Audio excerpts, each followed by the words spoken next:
Bonjour à tous, aujourd'hui je vous montre toute ma méthode qui va vous permettre, grâce à des landing pages, de multiplier par 2 le taux de conversion par rapport à vos fiches produits. Cette méthode, on l'a mise en place avec de nombreux clients. Aujourd'hui, on accompagne des marques comme 900 Care, comme Spring, comme Inga, comme Dijo, comme Hydratis, comme Capsme et plein d'autres encore. On a de nombreux apprentissages parce que on a déjà plus d'1 million d'euros de publicité qui arrivent sur nos landing pages tous les mois et on a rentré des nouvelles marques là qui devraient bientôt nous permettre de passer le 2 millions d'euros. Donc on a beaucoup d'apprentissage et donc dans cette vidéo, on va rentrer vraiment dans les 6 étapes qui permettent de vraiment créer une landing page qui va vraiment vous permettre de convertir.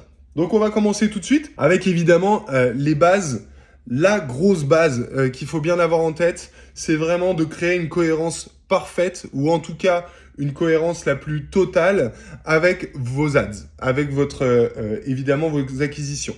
Donc si c'est sur du méta, il va falloir que le visuel, il va falloir que l'intention, il va falloir que la proposition de valeur soit ultra alignée. La promesse, le tone of voice, la charte, il faut que le client, il ait presque pas la sensation de changer d'atmosphère, de changer d'endroit. Donc s'il est sur méta en train de scroller, il va falloir et qu'il s'arrête sur votre pub, il va falloir qu'il retrouve cette atmosphère sur votre landing page. Ça, c'est vraiment hyper important parce que sans ça, vous allez créer une rupture en fait dans le cerveau du client et vous risquez de le perdre. Donc, je vous ai mis quelques exemples. Par exemple, avec Boku, on a donc leur fameux ads sur les WC Boku versus WC japonais. Et en fait, on arrive sur une landing page, on voit un peu les codes, on retrouve les mêmes couleurs, on retrouve les mêmes produits. Bon, là, il n'y a pas l'offre Black Friday, mais direct, on arrive, boum. Et on comprend qu'on est dans le même univers, sur la même marque, etc. Et donc ça va être super important pour que vous puissiez créer des landings qui soient vraiment adaptés. Alors souvent on me dit, mais Sébastien, comment on fait sur Google? Eh ben sur Google c'est exactement la même chose, sauf que ça va être plutôt sur le copywriting. Cette fois-ci, ça va être que si jamais je tape justement WC japonais sur Google et que j'arrive sur Boku parce qu'ils ont une proposition alternative à me faire, il va falloir que j'arrive sur une page qui sûrement, un peu comme l'Ads là, va comparer le WC japonais avec Boku. Parce que sinon, ça risque de créer des taux de rebond qui vont être très importants. Donc ça, c'est vraiment la première étape, les bases indispensables à bien avoir en tête pour se dire une Ads n'est pas spécialement égale à une LP, mais pas loin. Mais en tout cas, une intention, une proposition de valeur doit être égale à une landing page. Alors, l'étape 2, comment cibler les bons clients? Juste pour info, en fin de vidéo, j'ai un cadeau pour vous. Donc restez bien parce que c'est un cadeau que beaucoup de personnes ont déjà payé et que je vais vous donner aujourd'hui gratuitement. Donc profitez-en parce que ça pourrait changer justement votre façon de faire des landing pages. Je vous en dis pas plus pour le moment. Alors, cibler les bons clients, évidemment, vous allez avoir plusieurs manières de cibler les bons clients. Il y a la partie ads qui va, selon le message, etc., va vous permettre de cibler les clients. Mais avant de créer l'ads, il va falloir se demander comment on peut parler leur langage, comment on peut faire en sorte que quand ils voient notre landing, ils se sentent concernés. Parce que l'objectif, faut toujours se mettre à la place du client. Encore une fois, il est en train de scroller, il est sur les réseaux, il a vu une ads qui l'a interpellé, il a cliqué dessus. Souvent, il savent même pas en fait que c'est une ads quand c'est bien fait, c'est plus une expérience qui se continue en fait. Et donc il va falloir toucher directement droit au cœur, droit au cerveau, le client pour qu'il ait envie de continuer, qu'il ait envie de scroller et qu'il ait envie d'acheter. N'oubliez pas qu'il y a 30 secondes, même pas, il était sur Instagram en train de regarder les photos de ses potes, des photos de gens dénudés. Bref, il était en train de faire autre chose que de vous attendre. Donc ça, c'est vraiment un point hyper important. Une phrase que j'adore, que j'aime vraiment beaucoup de Zig Ziglar, qui dit « Vous pouvez obtenir tout ce que vous voulez dans la vie si vous aidez suffisamment de gens à obtenir ce qu'ils veulent. » Je trouve que c'est une phrase qui est parfaite pour le marketing, qui est parfaite pour les marques, parce qu'encore une fois, si vous avez la capacité à donner à vos clients ce qu'ils veulent, alors, et ils vous le rendront comment ? Ils vous le rendront en passant des commandes, en parlant de vous, en étant fidèle, etc. Et pour ça, il va falloir de rentrer, de mettre les pieds dans leurs chaussures, de savoir exactement ce qu'ils vivent pour parler leur langage, parler leurs problèmes et surtout comprendre les rêves qu'ils ont pour être capable, évidemment, de les aider à les atteindre. ce qu'il faut pas oublier, et ça c'est un point sur lequel je mets beaucoup de temps à l'expliquer à mes clients et autres, c'est que le héros, c'est votre client. Vous n'êtes pas le héros. Le héros, c'est votre client. Et vous, votre rôle, c'est d'aider le héros à atteindre ses objectifs. Et c'est ça qui est vraiment important. Donc, quand vous faites quelque chose, dites-vous bien, ok, mon client je dois lui donner des super pouvoirs, en fait. Et en fait, c'est pas vous qui avez les super pouvoirs. Vous leur donnez. Et ça va être hyper important. Et pour être capable de faire ça, eh ben, il faut être capable de bien les connaître. Et donc, pour bien les connaître, vous avez plusieurs manières. Vous allez avoir la première manière qui va être de lire. Nous, à chaque fois qu'on démarre une mission landing page, on a un grand moment, au moins une semaine minimum, pour vraiment rentrer dans la marque, lire tout ce que l'on peut lire sur leurs clients. Donc, imaginons par exemple, on va bosser pour Dijon, qui fait des probiotiques.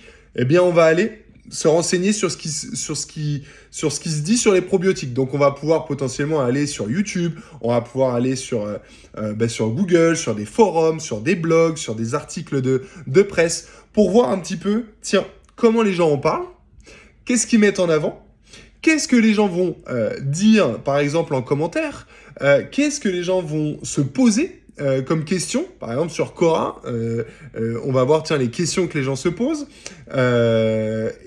Tout ça va être super important parce qu'en fait, ça va nous permettre de récolter de l'information et du coup, de savoir exactement ce qui se dit. Donc, d'être capable aussi de prendre des angles qui peuvent être un peu différents pour essayer justement de parfaire comme tout ce qui a été fait, pour essayer de créer la surprise, pour essayer de créer de l'intention.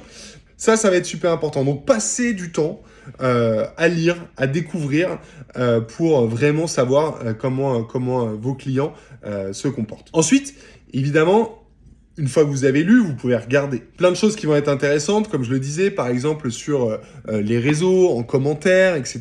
Vous allez pouvoir voir un peu comment les gens réagissent. Vous allez pouvoir voir si c'est plutôt des sujets qui leur donnent des émotions positives, si c'est des sujets qui leur font peur, si c'est des sujets sur lesquels ils ont des craintes, sur lesquels ils sont à l'aise. Toutes ces informations vont vous donner en fait justement des informations sur le niveau d'émotion de vos clients face à votre produit. Donc ça va être vraiment hyper important sur le ressenti, sur ce qu'ils disent, etc. Et évidemment, à la fin, ce qui nous intéresse aussi, c'est de savoir comment ils vivent, qu'est-ce qu'ils font. Est-ce qu'ils ont des patterns en commun? Est-ce qu'on est capable de trouver des situations de vie qui font que peut-être qu'en une image, en quoi que ce soit, vous allez pouvoir capter leur attention? Est-ce que votre produit, ils l'utilisent tous les jours au travail? Est-ce qu'ils l'utilisent sur leur vélo? Est-ce qu'ils l'utilisent? Peu importe. Mais du coup, d'essayer de comprendre comment ils en font l'utilisation, qu'est-ce que eux vivent au quotidien et comment du coup on peut améliorer leur quotidien. Donc ça, c'est vraiment super important et ça doit vous amener à trouver 4 choses. Votre objectif, c'est de trouver 4 choses. C'est de trouver l'ennemi commun de vos clients. Ils ont toujours un ennemi. Dijon, par exemple, ça peut être les mal de ventre. Il y a plein de gens qui ont des mal de ventre et qui ne savent pas exactement pourquoi. Et qui, les médecins leur ont pas dit il faut prendre des probiotiques ou quoi que ce soit. Donc il va falloir trouver cet ennemi. Parce que cet ennemi, c'est ce qui va vous relier à vos clients en montrant que vous avez le même. Le mal de ventre, ok, moi c'est mon combat en tant que marque. Ah bah tiens, moi je suis un client et j'ai aussi un vrai problème avec mon mal de ventre et je veux absolument aller au bout. Donc ça va être super important. Connaître l'ennemi. Ensuite, ça va être évidemment de connaître ses objectifs. Ok, est-ce que j'ai des problèmes de ventre parce que c'est juste médical? Est-ce que c'est plutôt parce que je veux me sentir beau, parce que je veux éviter les ballonnements, parce que je veux me sentir à l'aise ou quoi que ce soit? Ça, c'est les objectifs. Hyper important de réussir à les comprendre et à les trouver. Ensuite, évidemment, toutes les objections que le client il va pouvoir avoir. Imaginons que, pareil, on reste sur les probiotiques. Je veux pas prendre des médicaments, mais en fait c'est pas des médicaments. J'oublie tout le temps de prendre les compléments alimentaires. Ok, on leur explique peut-être comment créer une routine. Je trouve que c'est trop cher. Ok, on leur explique pourquoi c'est plus cher peut-être que la concurrence, mais l'impact que ça peut avoir. Donc c'est vraiment de réussir à trouver toutes les questions. Imaginez que vous êtes commercial, vous êtes face à face avec quelqu'un et que c'est le plus relou du monde et qui va avoir toutes les objections possibles.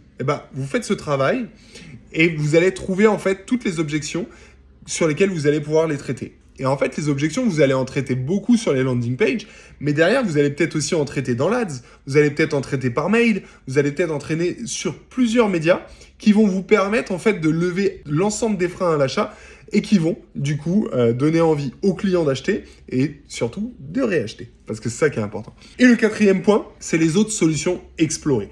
Ça, c'est un point hyper important parce que souvent, on s'arrête à ce que nous, on propose en tant que marque. Alors que ce qu'il faut, c'est vraiment, encore une fois, se dire, vous n'êtes pas, votre client, il vient pas de naître d'hier.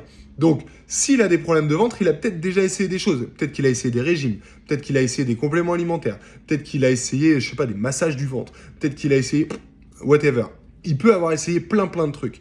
Et en fait, c'est de comprendre toutes les solutions qu'il aura essayé d'explorer par lui-même, tout ce qui n'a pas marché, parce que s'il cherche encore une solution, c'est que ça n'a pas marché, et comprendre pourquoi ça n'a pas marché, pour montrer soit que votre produit, il remplace ces solutions-là, soit qu'il les complète, parce que finalement, peut-être qu'ils utilisaient une solution mais qui n'était pas complète et que votre produit va pouvoir le compléter. Et donc, c'est ça qui va être super important. Donc, une fois que vous avez l'ennemi, l'objectif, l'objection et les autres solutions explorées, vous avez déjà énormément de contenu sur vos clients et ça va vous permettre de créer et les accroches de landing page et le contenu des landing pages. Si vous voulez faire simple, parce que je sais que de temps en temps, ça peut prendre du temps et on se dit, tiens, comment je vais faire pour faire tout ça moi-même, on a créé des prompts IA qui permettent de faire ça. Donc, par exemple, si je vous montre les prompts d'enquête client, et donc vous voyez, sur ce prompt-là, vous allez avoir évidemment tout le rôle de l'IA, donc le fait que ça soit, qu'il soit très expérimenté sur toute la partie enquête, ensuite tout le process à suivre, les caractéristiques du résultat attendu, etc. Et donc ça va vous donner les ennemis, ça va vous donner les objectifs, les objections et les solutions testées. Évidemment, c'est toujours à compléter avec ce que vous aurez vu ailleurs. Parce que l'IA, ça fait 98% du taf, mais les 2 petits pourcents qui restent, c'est souvent en fait vous qui allez amener quelque chose que l'IA n'aura peut-être pas compris ou des petites nuances qui vont faire aussi toute la différence. Donc ça, je vous mets le lien en commentaire. Vous pouvez avoir accès aux prompts. Alors, il n'y a pas que pour faire les enquêtes clients. Hein. On a des prompts sur les avis, les UGC, les hooks, justement comment créer des landing pages, comment améliorer ses fiches produits, comment améliorer ses emails. Et là, récemment, on a rajouté des prompts sur les biais psychologiques, sur la version de la perte, sur comment réussir son positionnement et comment générer des idées de vidéos virales. Donc, vous avez un petit peu de tout et en plus, on en rajoute tous les mois. On en rajoute entre 3 à 4. Donc voilà, n'hésitez pas, le lien est en commentaire. Et en plus, on les a fait avec Ruben Acid, qui est l'un des meilleurs prompt engineers du monde. Donc on a vraiment bossé la structure et nous, on a amené toute notre valeur e-commerce, tout ce que l'on a pu apprendre avec les clients que j'ai cités au départ, qui vous permettent aujourd'hui, donc avec ces prompts, de gagner un temps de dingue, de gagner en efficacité, de gagner en créativité. Et ça va être important. Donc voilà, on a fait la partie client. Ensuite, l'analyse de la concurrence. C'est indispensable d'analyser la concurrence parce que vous pouvez pas être capable de convertir si vous ne savez pas ce que vos concurrents proposent à vos clients. Ça, c'est super important parce que souvent, soit on se dit, je regarde pas, ça me regarde pas, ils font ce qu'ils veulent, moi je trace dans ma route, ce qui est pas une bonne solution, parce qu'il faut le savoir aussi, hein, les plateformes médias, elles sont pas bêtes. Si vous amenez des clients sur votre site et vous proposez des probiotiques, ils vont pouvoir revendre ces données à d'autres et le client, il va avoir d'autres probiotiques, bizarrement. Et donc, il va aller sur d'autres sites web. Donc, ça va être super important. Donc, l'analyse ne veut pas dire la copie. Moi, je vois beaucoup trop de marques qui viennent en me disant ouais, j'ai tel concurrent, et ils nous montrent leur landing page, on regarde les landing pages des concurrents, c'est exactement les mêmes, avec quasiment les mêmes arguments et juste un petit changement de marque. Ça suffit pas. Ça suffit pas parce que si votre client est tombé sur l'autre, il va pas comprendre pourquoi vous dites la même chose, qu'est-ce qui vous différencie, etc. Donc à la fin, il va pas acheter chez vous, peut-être qu'il achètera pas non plus chez le concurrent, mais encore que il y a toujours la primauté à celui qui lui aura dit le premier. Donc potentiellement, il se dira, en fait, ils ont copié telle marque, ça m'intéresse pas, du coup, j'y vais par moi-même. Donc ça, faut faire vraiment hyper attention. Et donc, pour trouver de l'inspiration, ça, je pense que vous le savez tous, hein, le plus gros de l'inspiration, c'est sur la librairie Meta. Vous allez pouvoir chercher directement les marques que vous voulez. Donc, vous allez sur la librairie Meta, hein, on peut y aller ensemble. Hop. librairie méta. Et ben, on va retourner sur Dijo, vu qu'on en parlait tout à l'heure. Et donc là, vous allez pouvoir découvrir l'ensemble de leurs ads. Et en fait, en cliquant sur les liens, hop, bon bah là, vous tombez sur un test que l'on est en train de faire, justement entre la fiche produit et une landing page. Donc là, on est tombé sur la fiche produit. C'est un test qui est en cours. Et voilà. Donc là, vous allez savoir exactement sur quoi les gens envoient leur trafic. Et ça va être super intéressant pour justement... Hop. Et là, vous voyez, j'ai recliqué. On est tombé sur une de nos landing pages qui cartonne. Surtout en version mobile. Elle cartonne. Et vous verrez cette landing page d'ailleurs, et on le verra à la suite dans la vidéo, elle est orientée produit, et je vais vous expliquer pourquoi, mais pour ça, il faut rester jusqu'à l'étape 5. Hop, donc la librairie méta, super intéressant. Nous, on utilise aussi un outil qui s'appelle Panoramata, qui est vraiment très intéressant, qui a été développé par un Français, et qui permet en fait, hop, je vais vous montrer un petit peu. Il vous permet en fait d'aller regarder, si je cherche une marque, je vous montre vite fait, hop, on va retourner sur Dijo. Tac. Alors en fait, vous allez trouver leurs mails, vous allez trouver, enfin leurs emails, vous allez trouver leur flow, vous allez trouver leur landing page, vous allez trouver leurs ads. Et donc c'est hyper inspirant parce que vous allez pouvoir voir exactement ce qu'ils font, etc. Donc là, on voit qu'il y a pas mal de choses. Donc il n'y a pas encore nos landings parce qu'elles sont encore très récentes. Mais en tout cas, vous allez pouvoir trouver exactement sur quoi ils envoient du trafic. Donc ça, c'est super intéressant parce que vous allez pouvoir voir beaucoup de choses. Donc, ça, c'est vraiment sur la partie analyse de la concurrence. Et après, c'est de se dire comment je me différencie. Je vais pouvoir me différencier par quoi? Par l'offre, évidemment. Je vais pouvoir me différencier par le produit. Je vais pouvoir me différencier par l'histoire que je raconte. Je vais pouvoir me différencier par l'expérience ou je vais pouvoir me différencier par le prix. J'ai 5 façons de me différencier. Et donc, c'est à vous de trouver la meilleure façon. Des fois, on va avoir le même prix que son concurrent. Donc, on ne va pas se différencier par là. Du coup, on va essayer d'aller autre part. Peut-être par le produit, peut-être par l'offre. De temps en temps, on va plutôt essayer d'avoir un prix qui va être différent. Donc, vous voyez, ça vous donne 5 pistes pour se dire, OK, par quoi je peux me différencier de mon concurrent? Et encore une fois, c'est hyper important parce que si vous faites un copier-coller, vous avez des risques que ça donne rien du tout. Donc voilà. Donc ça, c'était l'étape 2. Bien analyser la concurrence, bien regarder ce que vous pouvez trouver sur Internet, passer du temps sur la librairie méta. Aussi, un point important, j'imagine que vous le faites, mais n'analysez pas que la concurrence de votre pays. Regardez aussi ce qui se fait dans les autres pays. Ça ne veut pas dire que vous pourrez copier-coller ce qui se fait, parce que par exemple, les probiotiques, on reste sur Dijon, en France et en Europe, on est beaucoup plus strict sur la façon de présenter les produits qu'aux États-Unis. Donc si vous copiez-collez ce que disent les États-Unis en termes d'arguments de vente, vous risquez en fait de vous faire taper sur les doigts par la DGCCRF, etc. Mais c'est toujours intéressant de voir, tiens, ils ont pensé à tel bloc, ils ont pensé à telle information, ils ont pensé à telle chose, et donc ça va vous donner beaucoup d'idées.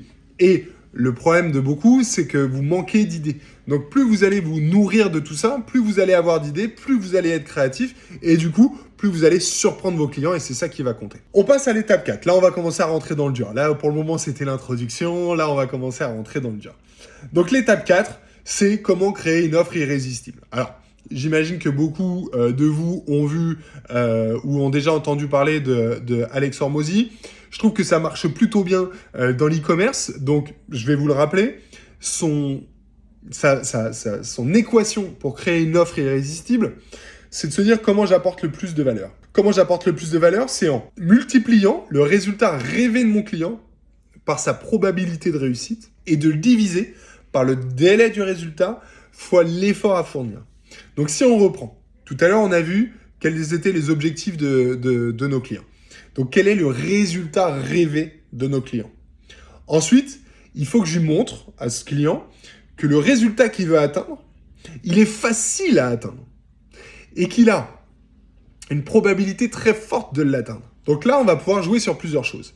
Ok, tu veux ne plus avoir mal au ventre, ne plus avoir de ballonnement, etc. On a 150 000 clients qui ont pris ces compléments alimentaires et qui n'ont plus eu mal au ventre. Ma probabilité de réussite, elle est très bonne. Si en plus de ça, je rajoutais une étude qui prouve que 95% des clients non plus mal de ventre au bout de X semaines. Probabilité de réussite qui est encore plus élevée. Donc vous voyez, il va falloir se poser la question de, ok, une fois que j'ai le résultat que mon client il veut atteindre, comment je fais en sorte que sa probabilité de réussite soit maximale, et ensuite que le délai de résultat soit le plus court possible, parce que si vous lui dites, il n'y a pas de problème, tu as des problèmes de ventre, il va falloir que tu fasses ça, ça va durer 1 an, tous les jours, et au bout d'1 an, tu auras des résultats, vous êtes sûr de ne pas vendre. Donc, il ne faut pas faire de fausses promesses en disant oui, vous aurez des super résultats au bout de 2 jours si ce n'est pas le cas, mais il faut réussir au maximum à réduire le délai d'attente pour le résultat. Personne ne veut attendre, on est dans un milieu on est dans un monde où les gens veulent aller vite, donc il faut vraiment réduire ce délai. Il y a d'ailleurs des façons de réduire le délai. On sait aussi que par exemple le délai entre l'achat et la réception peut des fois être long, etc. Mais déjà vous pouvez par exemple leur dire, bah voilà, on vous envoie un programme, on vous envoie des choses pour que le délai soit le plus court possible et que le client il ait l'impression que ça va aller très très vite. Et enfin, une fois que on a augmenté la probabilité, qu'on a diminué le délai, il faut évidemment, et je sais qu'on est dans un monde de feignants, réduire au maximum les efforts à fournir. Plus il y a d'efforts, moins il y a de chances que le client les fasse, et donc moins il y a de chances qu'il atteigne les résultats, et du coup il va considérer que c'est de votre faute, parce que votre produit ne marche pas. Et ça arrive tout le temps. Ça m'est arrivé plein de fois de donner des conseils à des gens, ils m'ont dit, bah en fait tes conseils, c'est des conseils de merde, alors qu'en fait, quand tu regardes ce qu'ils ont mis en place, c'est qu'ils n'ont pas du tout fait les efforts pour atteindre les conseils, pour atteindre le résultat que je leur avais permis d'atteindre grâce à mes conseils. J'espère que c'est clair. Donc, ça, c'est vraiment hyper important. Donc, diminuer à fond les efforts, diminuer le délai de résultat et augmenter la probabilité de réussite au maximum. Un truc qui est important, c'est que les clients, ils achètent pas par leur rationalité, mais par les émotions. Donc, ne leur vendez pas juste un produit, vendez-leur une solution, un changement de vie. C'est ça qui va faire qu'ils aient envie de vous rejoindre. Et que ça soit du B2C, du B2B, c'est la même chose. Moi, quand je vends mon service de CRO à mes clients, je leur vends pas juste « Ok, on va augmenter vos chiffres », mais on va changer la face de votre business. Si demain, vous faites plus 25% de conversion, bah, vous allez investir beaucoup plus en acquisition, vous allez pouvoir recruter, vous allez pouvoir... Et en fait, l'impact, il est gigantesque. On a des clients comme Spring qui, je ne vais pas dévoiler leur chiffre d'affaires parce que je crois qu'il est privé, mais qui font plusieurs millions, beaucoup de millions. Bah, quand on dit qu'on a fait plus 23% de conversion avec eux, ça a des impacts qui sont gigantesques. Et donc, c'est un changement de vie que l'on vend. On ne leur vend pas juste une landing page. Donc vous voyez, c'est ça qui va être un petit peu, qui va être hyper important. L'autre point qui est important, pour créer une offre qui soit vraiment irrésistible, c'est de se poser la question de l'escalier de la valeur. De temps en temps, les marques essayent de vendre des choses trop chères, trop vite. Alors, ça peut marcher, selon la cible. Y a des gens qui achètent des produits très chers, très très vite. Mais, dans la majorité des cas, quand vous essayez d'aller trop vite, c'est un petit peu comme un date. Si vous rencontrez une personne dans un bar et que vous la demandez en mariage avant de quitter le bar, il y a des chances que vous preniez un an. Il y a peut-être une personne qui va vous dire oui, mais il y a quand même de grandes chances que vous preniez un an. Bah, c'est pareil en e-commerce et c'est pareil avec les sociétés de services, etc. Donc, je vous donne l'exemple que nous, on fait chez Boost Conversion. On a plein de produits gratuits. Ensuite, on a ce qu'on appelle la méthode 30-30. D'ailleurs, sans vous... donner de secrets, restez bien jusqu'à la fin de la vidéo. Donc, on a la méthode 30-30, qui est une méthode qui permet justement de générer des landing pages, des listicles, dont on verra juste après, grâce à l'IA. Ça a été un carton.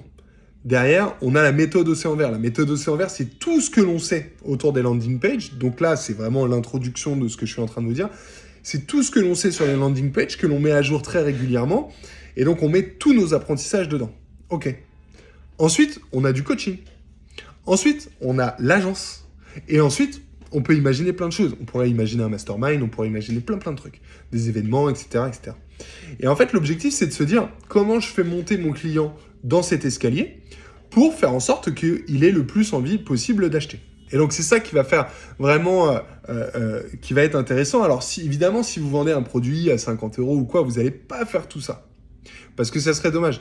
Parce que vous pouvez le vendre directement. Mais par contre, si vous savez que c'est des processus longs, qui demandent de la réflexion, qui demandent plein de choses, là, ça peut être intéressant de mettre un escalier de la valeur en place. Pour vous donner un exemple plus e-commerce, c'est la marque Blim. La marque Blim, c'est une marque de peinture. Bah eux, alors ils donnent rien, mais ils te permettent d'acheter un stickers pour 3 euros. Comme ça, vous pouvez coller le stickers à la maison et voir ce que ça donne en termes de colorimétrie sur vos murs. Super intéressant, ils limitent les retours et surtout, ils améliorent le résultat final. C'est-à-dire que quand on a acheté le produit, souvent les gens achètent plusieurs stickers du coup pour comparer. Bon bah ça y est, ils sont convaincus. Et ça c'est vraiment important. Donc voilà, ça c'est vraiment clé pour vraiment vous permettre de faire vraiment plus de ventes. Ensuite, il y a 3 éléments qui vont vous permettre de faire plus de ventes. Le premier, on en a parlé tout à l'heure, c'est comment j'arrive à booster la crédibilité. Comment, encore une fois, si on reprend, je vais faire en sorte que la probabilité de réussite, elle soit la plus élevée possible. Eh ben, booster la crédibilité, il va y avoir pas mal de choses. Vous allez pouvoir avoir des preuves sociales, vos clients, des experts, des récompenses, des études de cas, des avant-après, enfin, tout ce que vous pouvez imaginer qui va permettre d'améliorer la crédibilité et qui va permettre dans le cerveau de votre client d'augmenter la probabilité de réussite. C'est ça qui va être super important, c'est de se dire qu'est-ce que je vais pouvoir mettre en avant qui va augmenter la probabilité de réussite. Alors, j'ai mis quelques exemples. Hein. Par exemple, celui-ci, sold out déjà 4 fois. Tiens, on se dit, ça doit cartonner, il y a plein de clients, 221 000 clients, ça a été vu à la télé, etc. Vous voyez, la crédibilité, là, elle est augmentée. De temps en temps, vous voyez, Proper Wild qui fait des boissons, qui a été fait par des diététiciens. Tout bêtement, mettre quelqu'un avec une blouse, indirectement, ça envoie au cerveau un message. Ça envoie au cerveau un message. Pourquoi ? Parce que le cerveau, il cherche des raccourcis. Le cerveau, il a besoin d'images mentales, de ce qu'on appelle des images mentales. Si vous lui mettez avec un diététicien et puis vous mettez une petite image qui ne raconte pas grand-chose, le cerveau, il ne le comprend pas. Si vous mettez un diététicien, quelqu'un avec une blouse, ça y est, il a compris en 1 seconde. Enfin, même pas, le temps de le dire. Donc, vous voyez, c'est des choses qui vont être hyper importantes. Alors, on a mis les chiffres. Attention aux chiffres. Le cerveau ne sait pas très bien comprendre les chiffres. Si vous commencez à lui dire 92,2%, etc., il va pas très bien comprendre. Donc, il faut faire attention à ces chiffres-là, parce que de temps en temps, je le vois sur beaucoup de sites, beaucoup de landings, les gens font mettent des chiffres, mais ça veut pas dire grand-chose, ça apporte pas beaucoup de valeur aux clients.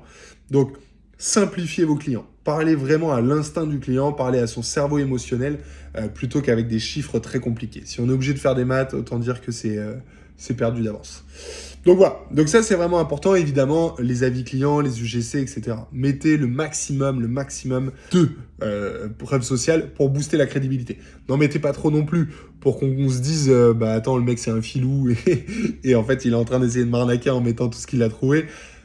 Voilà, il faut trouver le juste milieu, mais on va le voir juste après. L'autre point, c'est d'augmenter la valeur perçue. Ça, c'est hyper important parce que de temps en temps, on est face à un prix et on se dit, mais la valeur, elle est trop faible. Une marque qui a réussi à faire ça et qui a cartonné, c'est vraiment eux, Kinobody, qui, en gros, vendait protéines, kératine, enfin, tous les trucs de sport. Pour réussir à mieux le vendre, ils ont fait des programmes. Alors, carrément, ils ont fait des programmes à la fin payants. Mais au début, c'était des programmes en fait qu'on débloquait en achetant certains produits. Souvent, c'était en bundle. Et en fait, on avait un programme fait par un coach sportif, etc., qui était offert quand on achetait le bundle. Et en fait, ça augmente la valeur fortement de votre produit. Parce qu'en fait, ce qui est important, et ce qu'on se disait tout à l'heure, probabilité de réussite, etc., c'est de se dire, le client qui part avec juste des produits ou qui part avec des produits et un programme d'accompagnement, il y a beaucoup plus de chances qu'il réussisse s'il a le produit et le programme d'accompagnement. Donc, il faut se dire, qu'est-ce qui peut me permettre d'augmenter la désirabilité, mais surtout, encore une fois, la probabilité de réussite. Et donc, ça peut être des checklists. Par exemple, ça arrive souvent en B2C, en B2B. Ça peut être des checklists, mais ça peut être des checklists aussi en B2C. Je me souviens avoir vu une marque de yoga qui faisait ça avec une checklist sur un peu comment préparer son matin, etc. pour être dans la bonne forme, pour aller à son cours de yoga et tout ça. Donc c'est super intéressant. Qu'est-ce qu'il faut ne pas oublier pour aller au cours et tout ça. Donc c'était assez malin. Ça permettait voilà, de se dire, ok, je vais faire mon cours, mais je le fais avec tous les éléments pour que ce soit une réussite. Ça peut être des guides, ça peut être des e-books, ça peut être évidemment un accès à une communauté aussi. Ça a beaucoup de valeur. Par exemple, vous êtes en train de vendre un produit à des femmes enceintes. Une femme enceinte peut avoir envie, besoin de discuter avec d'autres femmes enceintes, par exemple. C'est une nouvelle expérience dans sa vie. Elle a peut-être pas spécialement de sœur ou quoi que ce soit, donc elle peut avoir envie de ça. Et donc, si vous leur donnez un accès à une communauté, ça peut encore une fois augmenter la valeur générale de votre produit, alors qu'en fait, ça peut ne pas vous coûter trop cher. Vous voyez, le programme, vous l'avez fait une fois, après, vous l'envoyez, c'est du e-book, etc., et ça vous coûte rien d'autre. Donc ça, c'est vraiment hyper important. Et une fois que vous avez fait tout ça, comment on maximise, encore une fois, on retourne là, la probabilité de réussite, c'est la garantie. La garantie, c'est toujours un succès énorme quand elle est là, et elle change beaucoup de choses, parce que ça va vous permettre de lever le dernier frein à l'achat en se disant, ok, je prends l'exemple de Teddy Bear, qui je trouvais un super exemple en e-commerce, j'achète un matelas, j'ai 100 jours d'essai, et si je suis pas content, je peux le renvoyer. Pourquoi je le ferais pas? Si j'ai besoin d'un matelas, pourquoi je n'essayerais pas? Parce que si c'est pas un bon matelas, je peux le renvoyer. Si c'est un bon matelas, je le garde. Et du coup, j'aurai pas de regrets sur mon achat. Et surtout, une fois que le client est là, le produit, qu'il l'a payé, se dire, je vais le renvoyer, je vais recommander un autre produit, je vais attendre le remboursement du premier. Si le produit lui va, il lui va et il le gardera. Donc c'est ça qui est vraiment hyper important. Donc la garantie, elle permet deux choses. Elle permet de rassurer au moment de l'achat et surtout, une fois que le produit est acheté, qu'il est consommé, etc., le fait de pouvoir d'avoir eu l'occasion de l'acheter, le fait de l'essayer, ça donne beaucoup moins envie de le retourner. Donc vous voyez, c'est ça qui va être hyper important. Et donc quand votre produit est bon, n'ayez pas peur de mettre une garantie, parce qu'en fait, les ventes que vous ferez en plus grâce à la garantie seront largement supérieures au retour que vous aurez. Je ne vais pas vous dévoiler de chiffres sur Teddy Bear, mais je les connais bien, on a eu souvent l'occasion d'en parler, et clairement, le taux de retour était même moins élevé que ce qu'ils avaient mis dans leur business plan. Donc vous voyez, c'est un point qui est clé. Donc voilà, là vous avez une offre. Maintenant, on va rentrer dans les deux dernières étapes sur la partie vraiment créer la landing page, parce que c'est ça qui va faire la différence. La première chose que vous allez avoir, c'est évidemment de savoir sur quelle plateforme vous allez mettre votre landing page. Est-ce que c'est du Google, est-ce que c'est du Meta, du TikTok, du Pinterest, du Snapchat, peu importe. Là où ça va être important, c'est qu'il va falloir savoir, et en fait ça va vous donner la suite, c'est de se dire, selon la plateforme que j'ai, selon la promesse que j'ai dans ma pub, quel est le niveau de conscience de mon client. Et ça, c'est un point très très clé. Pourquoi? Parce que, et c'est ce qui fait toute la valeur, une grosse partie de la valeur de la méthode Océan Vert, c'est tout ce travail d'alignement entre le niveau de conscience et la typologie de page et de landing page sur lesquelles on va envoyer notre trafic. Pourquoi? Je vous explique. Il y a 5 niveaux de conscience. Celui qui ignore complètement tout et de votre marque et du problème.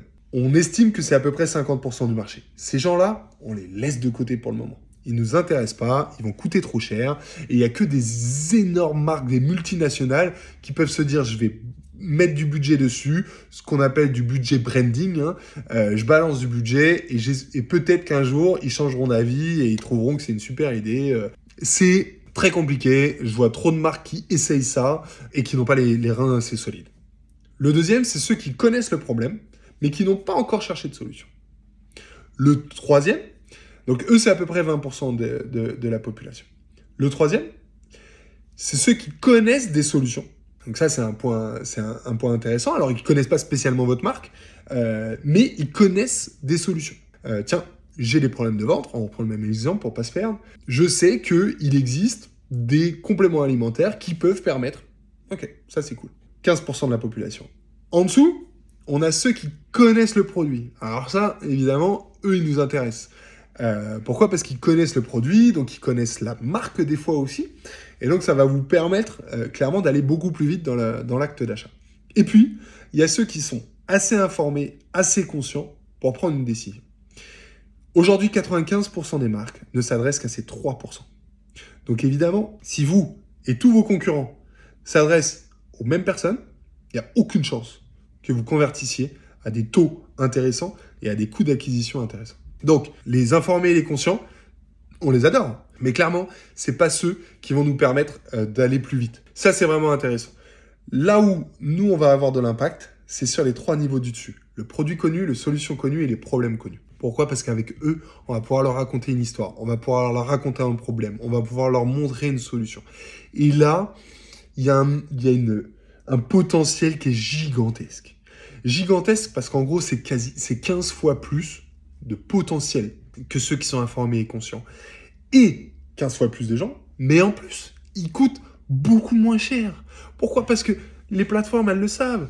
Le mec, il n'est pas focus sur les problèmes de ventre, donc il va pas vous le vendre cher. Par contre, si on arrive à le catcher, à le hooker avec un hook intéressant, avec quelque chose qui lui rappelle que ah mais oui, c'est vrai que quand je finis les repas, j'ai des fois des petits mal de ventre, j'ai des fois des ballonnements, c'est pas très grave. Ouais, mais je les ai quand même. Et là, on va pouvoir rentrer dans leur tête, leur raconter une histoire et faire en sorte qu'ils achètent. Parce qu'à la fin, si notre produit est bon, vous devez le vendre. Il n'y a aucune autre porte de sortie. Si votre produit est bon, si vous êtes persuadé de ce que vous êtes en train de faire, il faut que tous les gens qui soient dans votre cible l'achètent parce que vous allez améliorer leur quotidien. Et l'objectif, c'est ça.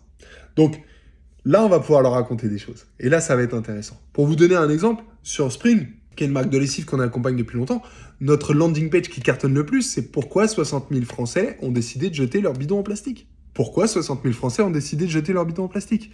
C'est une proposition de valeur qui n'est pas centrée autour de la marque. Par contre, alors on va pouvoir expliquer, pour cette raison, pour cette raison, pour cette raison, pour cette raison. Mais vous savez qu'aujourd'hui, il existe une solution. C'est Spring. Et pourquoi elle cartonne? Parce qu'on n'est pas en train d'essayer de vendre Spring sur l'Ads, on est en train d'essayer de leur raconter une histoire. Quand ils arrivent sur la landing page, on continue à leur raconter cette histoire. Et une fois qu'ils scrollent la landing page, ils achètent. Donc, une fois que vous savez qui est-ce que vous voulez toucher, le niveau de conscience que vous voulez toucher, vous allez avoir le type de page pour les toucher. Donc, je vous donne des exemples sur les landing pages. On va pouvoir avoir des landing pages qu'on appelle d'offres. On va pouvoir avoir des landing pages de comparaison. Ça, c'est toujours intéressant. Comparaison, Dijon versus la concurrence, Apple versus Windows, peu importe. On va pouvoir se comparer. De temps en temps, ça va être aussi pas spécialement des comparaisons avec d'autres marques, mais avec d'autres solutions de marché, avec d'autres habitudes, peu importe. L'idée, c'est vraiment de montrer en fait quelque chose que, par rapport à ce qu'on se disait tout à l'heure sur ce que le client a essayé, là, en fait, on va leur montrer que en comparaison, et c'est toujours plus facile quand on compare les choses, c'est pour ça que les avant-après cartonnent, comment on peut changer sa vie. Donc ça, c'est toujours intéressant. Bon, la partie leads, on va pas rentrer dedans aujourd'hui. On peut avoir aussi des landing pages orientées autour des quiz. Et puis, on a les landing pages qui marchent très très bien. Tout ce qui va être ce qu'on appelle des listicles. Donc, des listicles, c'est les fameuses 5 raisons d'acheter, en gros, mais qui peuvent être, selon le niveau de conscience, 5 raisons d'acheter, ou 5 façons par exemple, de se reprendre en main, peu importe. Et en fait, parmi les 5 façons, par exemple, 4 façons, entre guillemets, naturelles, sans produit, 5 façons de mieux dormir, ne plus utiliser l'écran le soir, ne pas manger trop lourd, ne pas avoir une chambre trop chaude, je sais pas quoi, ne pas avoir de bruit dans la chambre, et prendre tel ou tel produit. Et là, vous voyez, vous avez donné du conseil, tac, tac, tac, tac, tac, et à un moment, vous arrivez sur le produit. Et ça fait la différence, parce que du coup, les gens vont associer votre produit au mieux dormir. Là, c'était avec l'exemple du mieux dormir. Donc, vous voyez, c'est ça qui va être super important. Mais tout ça, dans la méthode Océan Vert, on le développe à fond. On vous explique exactement sur toutes les landing pages, toutes les typologies de landing page, comment elles sont organisées. Parce que justement, on a fait ce qu'on appelle le puzzle des landing pages. En gros, il y a 29 sections différentes à l'intérieur, justement, des comparaisons, des explications du problème, les comment ça marche, les bundles, les euros, etc. Et donc, on a catégorisé en fait sur l'ensemble des typologies de landing page qui sont là, hop, toutes les sections. Et après, en fait, il y a une sorte de jeu de puzzle à se dire, bah voilà, par rapport à l'histoire que j'ai envie de raconter, bah, je vais mettre ma preuve sociale, je vais mettre ma comparaison, je vais mettre mon problème, etc., etc. Et donc ça, c'est hyper important, et donc ça va vous permettre de créer la landing page qui soit, entre guillemets, parfaite. Donc ça va être sur la structure. Maintenant, sur la partie comment je crée une landing page qui raconte une histoire. Évidemment, tout commence par le storytelling. Quel est ce que j'ai envie de raconter? Et donc, vous avez 3 choses. Vous avez l'accroche, vous avez l'histoire, vous avez l'offre. Vous avez 3 choses sur lesquelles vous allez devoir travailler. C'est comment je capte l'attention. Vous avez arrondi entre 0,4, 2 secondes, 3 secondes, peu importe.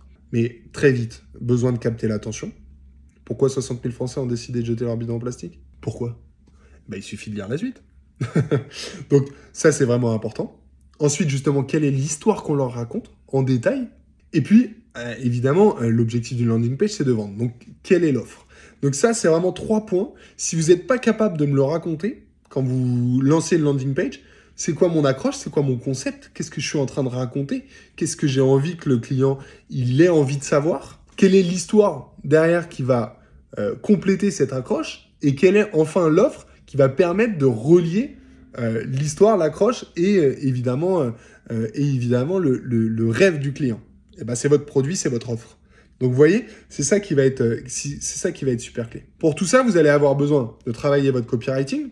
Il faut que ce soit ultra spécifique, hyper clair, hyper cohérent et surtout prouvable. Ne racontez pas n'importe quoi. Je vois trop de landing page qui racontent n'importe quoi, qui essayent de... Non, le client, il veut quelque chose de simple, de très clair, de rapide, d'efficace, de spécifique. Il veut pas qu'on lui raconte des histoires. Il veut qu'on lui raconte des faits. Mais des faits émotionnels, pas des faits pragmatiques, des faits émotionnels.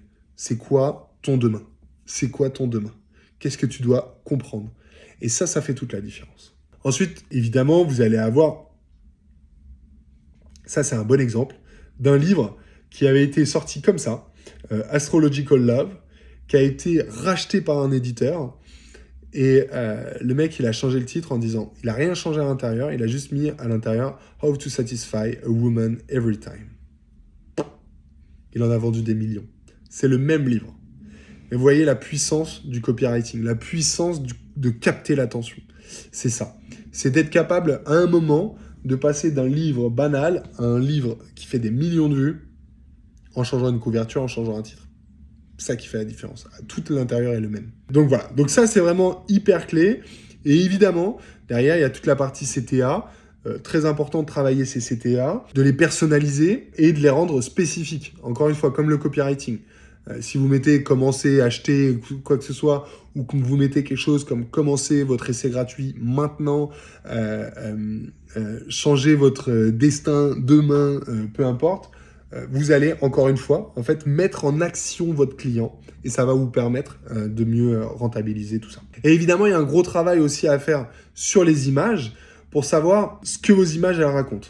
Et moi, ce que j'aime bien dire, alors là, c'est pour un carousel photo, sur une fiche produit, sur une landing page ou quoi, mais vos images doivent répondre à toutes ces questions. Elles doivent répondre à la question, qu'est-ce que c'est? Qu'est-ce que le produit Qu'est-ce que le produit? Pourquoi la proposition de valeur, elle est faite pour moi? Est-ce que je me sens concerné par le public qui est touché? Qu'est-ce que je veux obtenir? Est-ce que je peux faire confiance au produit? Qui est à l'origine du produit? La marque, etc., l'autorité. Est-ce que je peux faire confiance à cette marque? Est-ce que ça vaut vraiment le coup? Et surtout, comment ça marche? Si vos images, elles répondent à ces 8 questions, 1, 2, 3, 4, 5, 6, 7, 8, à ces 9 questions, et ben vous verrez que vous allez avoir des résultats qui seront énormes. Pourquoi? Parce que les gens, ils regardent les images. Ils vont très vite. Ils lisent pas toujours les textes. C'est pour ça que c'est important d'avoir des choses écrites. Alors, pas en énorme, mais qui est une vraie hiérarchie de l'information en termes de taille de typo et autres, pour qu'il y ait des choses grosses, des choses plus petites, etc. Et qu'il y ait de l'information, parce que les gens, ils vont beaucoup plus s'arrêter sur l'information. Pareil, je vous le redis, sur la partie prompt, pour vous aider à faire tout ça, on a fait des prompts, on va regarder, tac, sur par exemple la listicle dont je vous ai parlé tout à l'heure. Donc là, c'est tout le prompt sur la listicle. Et si je vous montre, Ben voilà, un exemple avec Anatae par exemple, qui était une marque donc de matcha. 5 raisons d'adopter le matcha Anatae pour un bien-être optimal. Et en fait, direct, le prompt va nous donner toutes ces informations, il va nous écrire nos FAQ, il va nous donner des idées d'AB test, etc., etc. Donc vous voyez, ça va vous faire gagner énormément de temps, énormément de créativité, ça va vous éviter la page blanche. Donc encore une fois, les prompts, ils sont en commentaire, enfin en description. Donc voilà un petit peu ce que j'avais à vous dire sur comment créer des landing pages. Et peut-être que si vous suivez tout ça, ça vous permettra, alors là je vous en ai donné quelques-unes sur des clients qu'on accompagne, hein, sur Spring, sur 900care, sur Gaia, vous voyez, Hydratis, Capsme, Kitchen Daily, etc.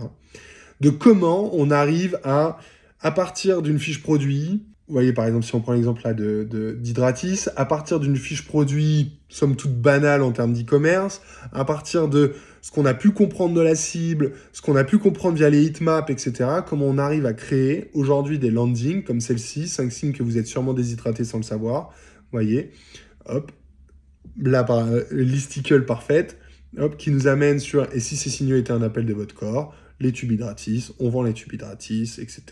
Puis derrière, on montre comment ça marche. Puis derrière, on montre que c'est backé par la science. Puis derrière, on montre qu'il y a des gens qui en parlent. Puis derrière, on montre des UGC. Puis derrière, on compare avec des clients. Puis derrière, on remontre des avis. Puis derrière, on met une FAQ. Et vous voyez, on a construit tout simplement, comme je vous l'ai expliqué, tous les éléments avec le copywriting, avec les visuels. Vous voyez, les visuels qui racontent des choses, les minéraux, le côté scientifique, vous voyez, le côté H2O, etc. On n'est pas dans le bullshit. Tout ça est vérifié aussi par pour le coup, à chaque fois qu'on met une landing page en ligne, avec eux, c'est backé par leurs scientifiques. Donc tout ça est vrai, tout ce qui est dit est vrai, est prouvé, et on n'a aucune fausse promesse. Mais malgré ça, vous voyez, on n'a pas besoin de faire de fausses promesses pour faire des pages qui cartonnent. Et donc, on l'a fait avec comment ça s'appelle, avec le Capsme, pareil, ça a été un gros succès. Avec Kitchen Daily, avec plein. Donc, vous voyez, je pense que je vous ai donné beaucoup d'infos aujourd'hui pour être capable de créer vos propres landing pages. Le petit cadeau pour ceux qui sont restés, c'est que si vous cliquez sur le lien juste en dessous, en fait, je vous offre la méthode 30-30 qui est vendue 37 €. Ne le dites pas trop fort, parce qu'il ne faut pas que tout le monde l'entende. C'est que ceux qui sont restés jusqu'au bout et qui ont eu le courage de m'écouter, qui ont eu envie de tout ça. Et donc, si vous cliquez juste en dessous, il y a la méthode 30-30 qui vous est offerte. Donc déjà, vous gagnez 37 €, c'est déjà pas mal, ça valait le coup de regarder cette vidéo. Et en plus, vous allez pouvoir faire des listicles par vous-même, parce que vous allez avoir accès aux prompts de la listicle, et donc vous allez pouvoir tester les prompts, les méga prompts IA, qui vont vous permettre de créer des landing pages. Et grâce à ça, vous allez faire des ventes, et à la fin, vous allez dire « Eh mais attends, si j'appelais Sébastien pour faire encore plus de ventes ?» Et nous, on sera là.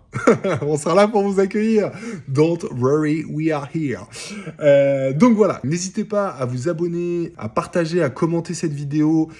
C'est l'une des premières que je fais sur ce format-là où je vous explique un petit peu tout ce que l'on fait. Donc n'hésitez pas à me dire ce que vous en avez pensé, à me donner un petit peu de force. Et puis sinon, on se dit à très bientôt pour une nouvelle vidéo. Ciao!